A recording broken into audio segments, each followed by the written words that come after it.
Hi friends, welcome back to my YouTube channel Praveen in loco. మనం ఈ వీడియోలో వచ్చేసి CBT1 ఎక్స్పెక్టెడ్ రిజల్ట్ డేట్ అంటే మనకు ఆల్రెడీ CBT1 ఎగ్జామ్ జరిగిపోయింది, కీ కూడా వచ్చేసింది. సో రిజల్ట్ వచ్చే ఛాన్స్ ఎప్పుడు ఉంటుంది అనే టాపిక్ని డిస్కస్ చేద్దాం. సో రెండో పాయింట్ వచ్చేసి CBT2 ఎగ్జామ్ డేట్ అనేది ఎప్పుడు ఉండొచ్చు, లైక్ ఏ మంత్లో ఉండొచ్చు అనేది డిస్కస్ చేద్దాం. సో దానికంటే ముందు మన ఛానల్ని చాలామంది చూస్తున్నారు కానీ సబ్స్క్రైబ్ చేసుకోవడం మర్చిపోతుందండి. So please do subscribe my channel. ఎవరైనా కొత్తగా వచ్చి సబ్స్క్రైబ్ చేసుకోవడం మర్చిపోవద్దండి. సో అయితే అనాలిసిస్ని మనం 2024 ALP సైకిల్ని చూసి అనాలిసిస్ చేద్దామండి. సో ఇక్కడ చూస్తే మనకి 2024 ఎగ్జామ్ జరిగిన డేట్స్ ఉన్నాయి. సో ఎగ్జామ్ వచ్చేసి November 25 to November 29 వరకు జరిగినాయండి.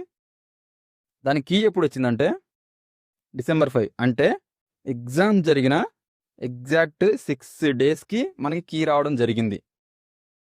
ఎన్ని రోజులండి? 6 డేస్లో కీ రావడం జరిగింది. సో దాని తర్వాత వెంటనే మనకి రిజల్ట్ ఎప్పుడు డిక్లేర్ చేశారండి?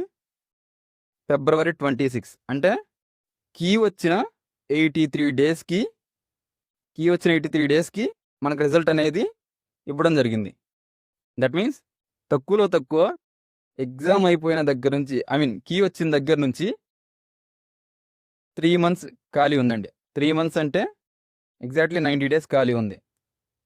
సో ఈ 2024 ALP సైకిల్ని బేస్ చేసుకొని మనం 2025 అనాలిసిస్ చేద్దామండి. సో మన ఎగ్జామ్ వచ్చేసి February 13 నుంచి 18 వరకు జరిగింది. ఇందులో ఒక ఎగ్జామ్, కొన్ని సెంటర్స్లో ఎగ్జామ్ అనేది మిస్ అవ్వడం వల్ల లేదా సర్వర్స్ షట్ డౌన్ అవ్వడం వల్ల ఎగ్జామ్ పోస్ట్ పోయిందండి. అది ఎప్పుడు జరిగిందంటే మనకి March 11th జరిగింది. సో March 11th తర్వాత నుంచి మనకి కీ ఎప్పుడు వచ్చిందండి? March 20, అంటే March 11th ఎగ్జామ్ అయిపోతే ఎగ్జాక్ట్ 9 డేస్కి మనకి కీ రావడం జరిగింది. సో మన ఎక్స్పెక్టెడ్ రిజల్ట్ ఎప్పుడు ఎక్స్పెక్ట్ చేయొచ్చు? సో ఇందాక మనం ఎంత మాట్లాడుకున్నాం, 3 months గ్యాప్ ఉంది. కీ ఇచ్చిన దగ్గర నుంచి ఎగ్జాక్ట్గా మనకి 3 months గ్యాప్ ఉంది. కాబట్టి మన ఎక్స్పెక్టెడ్ రిజల్ట్ అనేది June 8 to 10 లేదా June 2nd వీక్లో ఎక్స్పెక్ట్ చేసే ఛాన్స్ ఉందండి. Maximum June 1st or 2nd వీక్లో మనకు రిజల్ట్ వచ్చేస్తుంది. సో ఇప్పుడైతే మన సెకండ్ పాయింట్ వచ్చేసి ALP CBT2 ఎగ్జామ్ అనేది ఇప్పుడు జరగవచ్చు, లైక్ ఆ డేట్స్ అనేవి మనం ఎప్పుడు ఎక్స్పెక్ట్ చేయొచ్చు. సో దీన్ని కూడా మనం 2024 ALP సైకిల్లో జరిగిన డేట్స్ని బట్టి అనాలిసిస్ చేద్దామండి. సో మనం చూసుకున్నట్టయితే ALP CBT2 ఎగ్జామ్ యాక్చువల్లీ మాకు ఫస్ట్ ఇచ్చిన డేట్ వచ్చేసి March 19 to 20, అంటే దట్ మీన్స్ రిజల్ట్ ఇచ్చిన 24 డేస్కి ఎగ్జాక్ట్గా రిజల్ట్ ఇచ్చిన 24 డేస్కి మాకు CBT2 ఎగ్జామ్ కండక్ట్ చేయడం జరిగింది.